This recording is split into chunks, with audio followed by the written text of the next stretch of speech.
So the raw cut, as I mentioned earlier, and for those who don't know, it's a version of the movie there where you get to watch the movie as it is, final cut, CGI, everything, side by side with all the raw dailies, all the motion capture suits, no CGI, just pure raw version of the movie.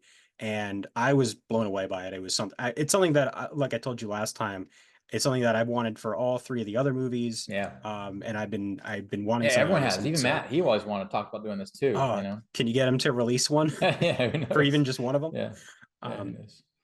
but it was, I think, especially watching it with you guys' commentary, it felt like watching this feature length documentary of the movie, Yeah, that's the way and I kind it of was saw so it cool. too. Yeah. Yeah, it's Um, fascinating, you know, and like I said, here, can I share my screen? Yeah, yeah. So like this is that feature you're talking about. It's on the Blu-ray, or not the Blu-ray, but the HD DVD.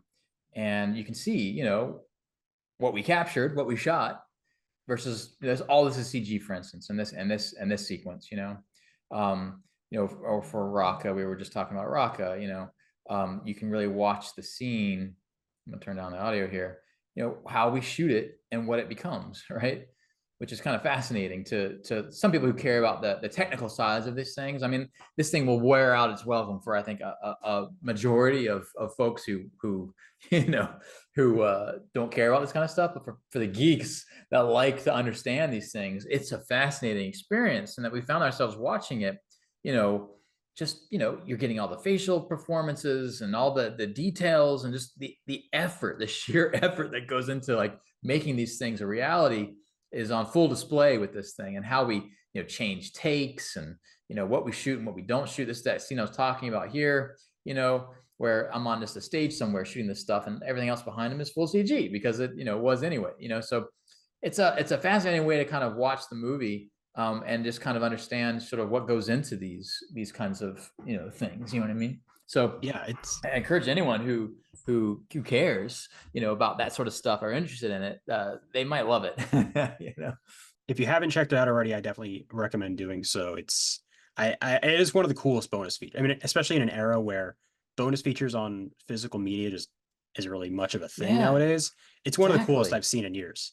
Yeah, so that was my thing. Like I grew up on that era, right? Where like, you Yeah, know, I have a pile of DVDs before Blu-ray that I only bought for the special yeah, features. You know what I I did mean? too. Yeah, You know, so like I have a ton of that stuff. And like that was, I was out of film school. I mean, I was kind of in film school, I guess, but even after film school, that was my film school. I would learn so much about movie making with that sort of stuff. And you know, yeah, it's a shame that the sort of the streaming era has kind of lost that, you know.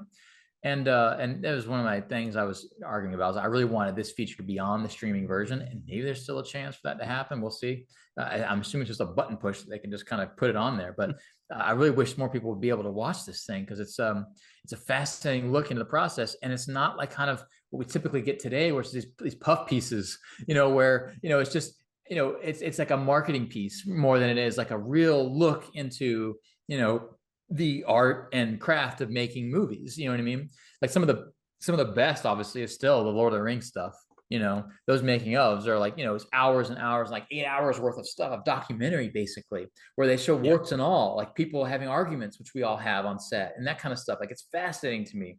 The only little trip up on that version that we had, because we had been making the movie basically in that way for so long that we had the pieces to be able to really quickly just turn that switch and make it happen, you know. And so uh, the trickiest thing was there were some crew members that, you know, didn't sign up for having their faces. So actually, if you watch it, I had to blur all their faces. Yeah, I saw all those. Yeah. Yeah, so there's a couple times that where, and that's just a weird kind of contractual thing where they're allowed to be in making ofs that are like 40 minutes long. They're not allowed to be making ofs that are 2 hours long. And of course, our Yeah. movie is 2 hours long, and so it became this like this legal thing that we had to kind of, overcome. But I'm so glad the studio kind of supported this idea, and Steve Asbell in particular, at, you know, my boss at Fox, or was Fox, now 20th, you know, an old friend of mine. He really pushed hard to make this happen too, and Disney was, you know, was working hard to try to make sure that it made its way on. And I just, yeah, I think it's a cool thing that, people take for granted these images that you see. You just think, oh, Yeah. it's a button and you push, and we don't really get to show the details behind that stuff. But like, man, when you see just the level of, oh, the lighting has to, here's an example on that fire scene with the two of them. Um, they have to almost manually match the flickering fire of the real onset fire, because if the fire is out of sync, it feels weird. It doesn't fit. So it's like these little details and the, Yeah. the craft and like the subtlety that artists have to kind of go into to make this stuff just hopefully disappear in front of your eyes. It's like amazing. I can't speak more highly of just the work that not just the visual effects crew, but the special effects crew, and our editors and our support staff on the editing side of things. It's an incredible experience to work on something that required so many hardworking kind of craftspeople. Yeah, that was something that I took away from it specifically. It's just the amount of detail that Yeah. goes into creating every shot, and whether it's on camera or in the computer, it's just insane. And so Yeah. it's one of the coolest features I've ever seen. I hope that the next, whether it's next James Cameron's next Avatar movie or the next Yeah. Apes movie, I want Yeah. to see Right. this happen more. I think it's Yeah. just incredibly cool. Yeah. It's pretty wild.